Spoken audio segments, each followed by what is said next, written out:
집합 건물 해결사 멘토 전현진입니다. 여러분들 반갑습니다. 좀 상당히 좀 많이 더워지고 있습니다, 여러분들. 어떻게 건강 관리는 잘 하고 계신지요? 자, 오늘은 여러분들께 집합 건물에서 가장 큰 제가 볼 때는 문제점이 뭐냐면 분쟁이 일어나는 곳들을 보면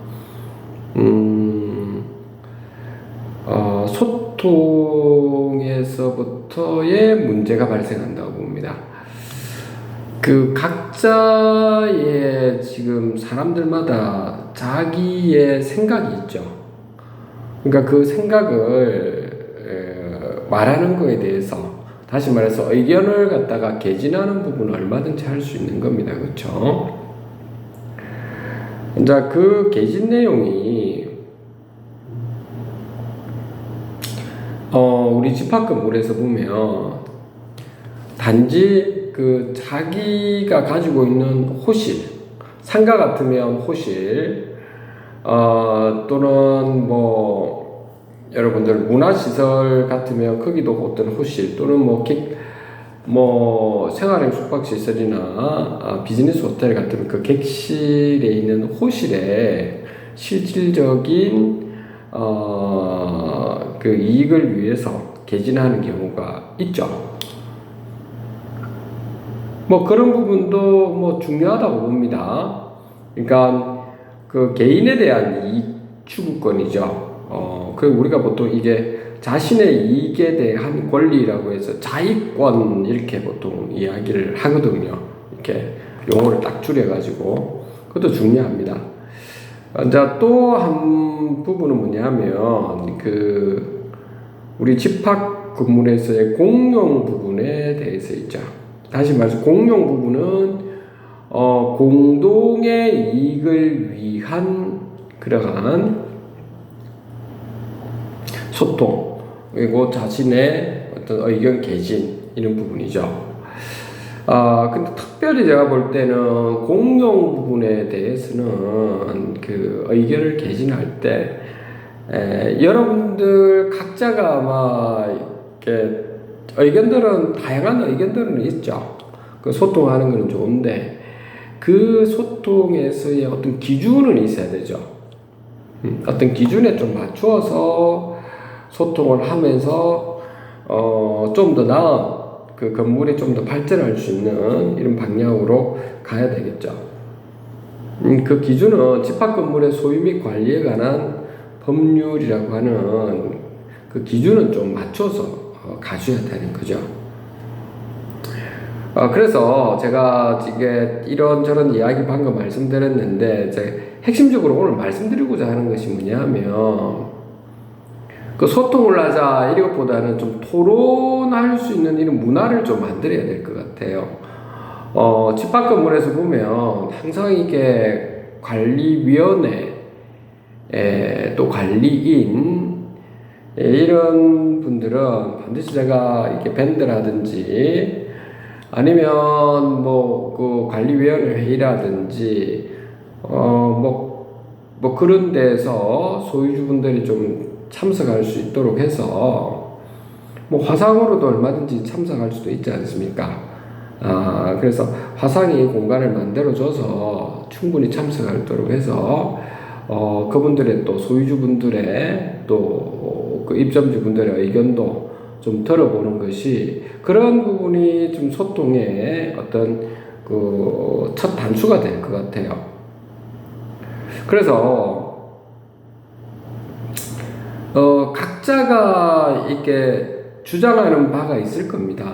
그런 의견을 충분히 듣되 우리가 지금 토론을 하는 것은 토론의 어떻게 보면 우리 목적이 뭐냐 하면 제일 좋은 것을 찾아내는 과정이고 그 과정을 통해서 결국에 산출물을 도출해내야 되죠. 그래서 어떤 사람들의 자기들의 이익만을 위해서 이렇게 이야기하는 부분이 있을 겁니다. 그거는 전유 부분에 대해서는 있죠. 거기에 대해서 남들이 어떻게 해라 저렇게 딴지를 걸 수가 없는 부분이잖아요. 그 부분은 그렇게 하시면 되죠. 상가든 객실이든 이런데 본인들의 재산권 행사, 뭐 임대차 계약을 하든 무슨 계약을 하든 그거는 본인들이 하시는 거니까.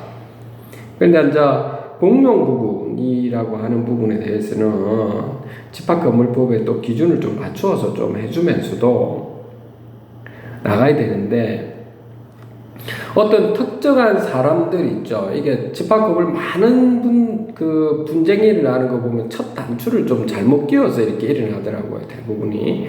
그러니까 관리위원분들이나 관리인이 집합건물의 소유 및 관리해가는 법률의 기준에 맞추지 않고 이게 마음대로 지금 하는 사람들이 꽤 있거든요. 공용 부분은 절대로 용도에 따라서 사용해야 되지, 그거 전유 부분처럼 사용하면 안 되잖아요. 그렇죠. 그런데 전유 부분으로 본인들이 마음대로 사용하고 있다든지, 그것도 관리위원이나 관리인들이 또 그렇게 하는 문제가 있죠.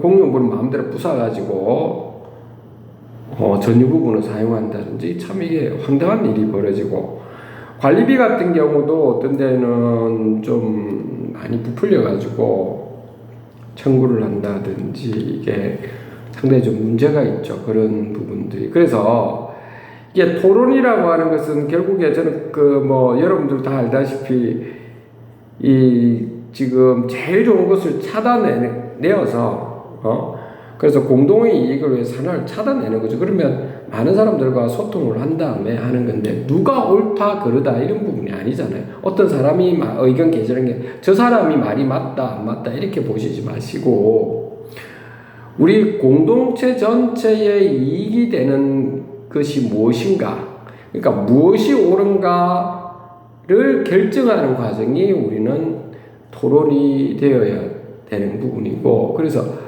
어떤 우리 공용 부분에서 옳은 부분을 위해서 우리가 무엇이 옳은지에 대해 살펴보는 그런 과정을 거쳐야 되죠.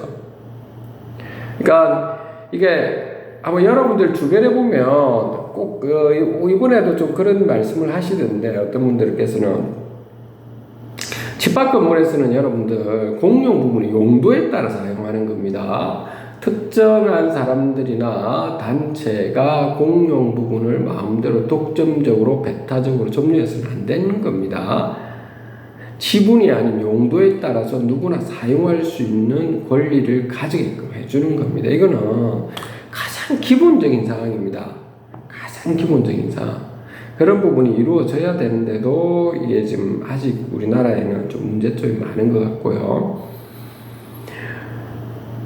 그리고 또 최근에 또 질문을 오신 분 중에서 그 근린생활시설과 관련된 건물이 있죠. 근린생활하고 주거하고 같이 연결되어 있는 그 꼬마 빌딩 같은 경우들이 있죠. 그런 경우는 여러분들이 좀 조심하셔야 될 부분이긴 한데요. 입점하실 분들께서 근린생활시설 같은 경우는 특별히 이게 주차장이 굉장히 협소하거든요. 그리고 이게 상가로, 예를 들어서 1층이나 2층의 상가로 이루어져 있고 3, 4, 5층이 주거용이나 다가구라든지 이렇게 세대로 되어 있는 경우에는 주차 공간을 계산하는 방법들이 있거든요. 이게 136제곱미터당 한 대를 댄다든지 이런 것이 있다고요, 상가는. 그리고 주거용은 몇 미터 제곱 이상이 되었을 때 한 대를 댈 수 있다든지 이렇게 해서 그 주차 공간을 확보하는 부분이 있기 때문에, 만약에 그 상가에 계신 그 입점한 분들이 그 부분이 어떤 면적이 전체가 되지 않았을 때, 1층에 있는 그 면적 자체가 되지 않았을 때는 주차 공간을 사용할 수 없는 상황이 또 벌어지는 거거든요. 그래서 이게 질문을 오시는 분들 중에서는 제가 집합 건물에 대해서 이야기를 하다 보면 지분이 아닌 용도에 따라서 사용해야 된다라고 하니까 주차 부분에 대해서, 그러면 아까처럼 근린생활시설이 있는 이런 꼬마 빌딩에서도 어쨌든 집합 건물처럼 이루어져 있으니까 그것도 마찬가지로 용도에 따라 사용해야 되는데 왜 주거로 있는 그 세대로 되어 있는 데만 사용하고 우리 상가는 왜 사용을 못하는지에 대해서 상식적으로는 저는 뭐 이해는 돼요. 그분들 입장에서는. 근데 그 부분을 여러분들이 각 구층마다 그 몇 미터 제곱 미터 제곱마다 이 지금 주차를 갖다가 배정하는 부분이 있습니다. 그래서 꼭 한번 살펴보시길 바랍니다. 그래서 오늘은 마무리를 좀 하도록 하겠습니다. 집합 건물에서는 있죠. 토로라는 문화를 좀 만들어 주십시오. 이 토로라는 문화를 만들어주기 위해서는 밴드라든지 이런 걸 만들어서 많은 분들이 입점주분들이 불편사항을 바로바로 올릴 수 있도록 하고 그렇게 가야 되고요. 그리고 또한 관리위원회 관리인도 본인의 의견을 개진하려고 하지 말고 공용 부분이니까 집합건물의 소유 및 관리에 관한 법률에 따라서 이렇게 가져야 되고요. 그러니까 많은 토론을 좀 거쳐야 된다는 겁니다. 관리위원회에서도 토론을 거치고 관리인, 관리위원회 소유자분들하고 많은 토론을 거쳐서 그 토론에서 누가 옳은가 그른가가 중요한 게 아니라는 겁니다. 무엇이 옳은가를 좀 결정해야 하는 겁니다. 그래서 집합건물의 소유 및 관리에 관한 법률이 중요하다는 거죠. 그래서 공용 부분을 독점한다라고 하는 거는 그거는 잘못된 거죠. 그렇죠. 그런 부분이요. 그러니까 집합건물 소유 및 관리에 관한 법률에 나와 있는, 그러니까 무엇이 옳은가를 좀 결정하라는 겁니다.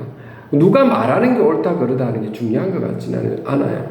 토론을 서로 해보는 과정일 뿐이니까요. 좀 그렇게 여러분들께서 한번 좀 살펴봐 주시면 어떻겠나라고 하는 거고, 또한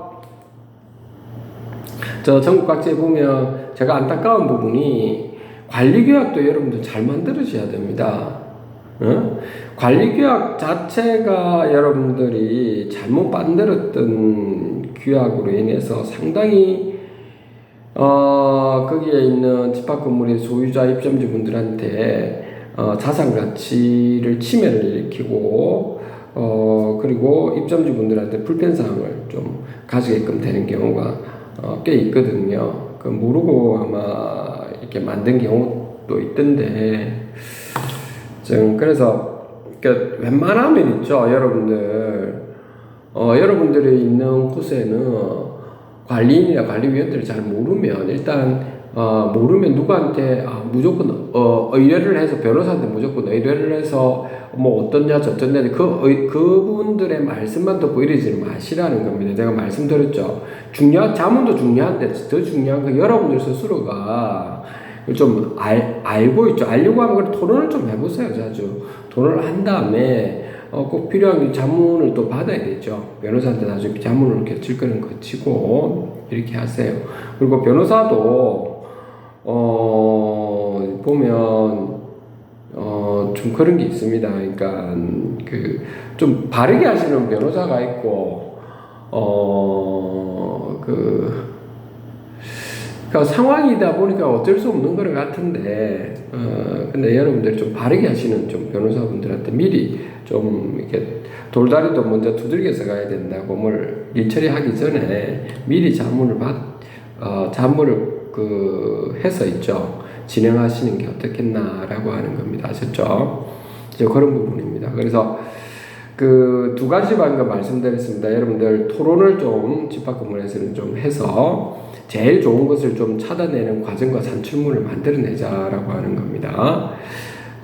그러기 위해서는 투명한 공개가 중요하다는 겁니다.